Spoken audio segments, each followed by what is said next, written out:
fẹ́ ti ọkọ ẹ lọ bá obìnrin míì. Ọmọ náà sọ pa ẹ̀.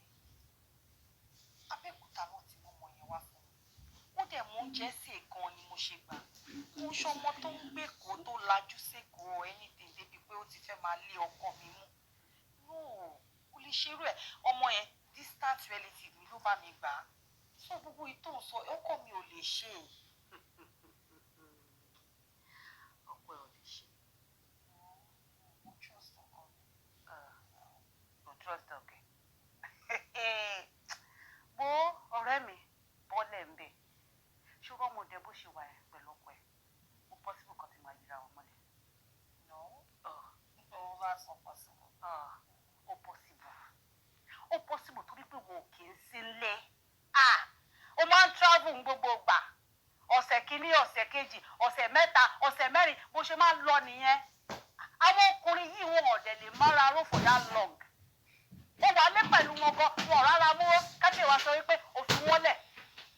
Kò sí wọ́n ṣe pé owó tún dá fi wọ́n lẹ̀ o, owó àfi wọ́n lẹ̀ pẹ̀lú ẹrù bàǹtàbàǹtà. Wọ ọ̀rẹ́ mi ṣe fẹ́ gbọ́. Eléyìí tó lọ the last time yẹn, ọ̀sẹ̀ mélòó ni ná? Bí ọ̀sẹ̀ mẹ́ta. Ó ṣọ̀ fún mi dákú. Ó ṣọ̀ fún mi 100% pé eléyìí tó fi sílé fún 3 weeks yẹn. Ọkọ ẹ máa ti fọ́ ọmọ yẹn lẹ́nu kùtùkùtù. Ó máa fọ́ lẹ́nu yamayama, ó máa bẹ́nu ẹ̀ jẹ́jẹ́síjàsí.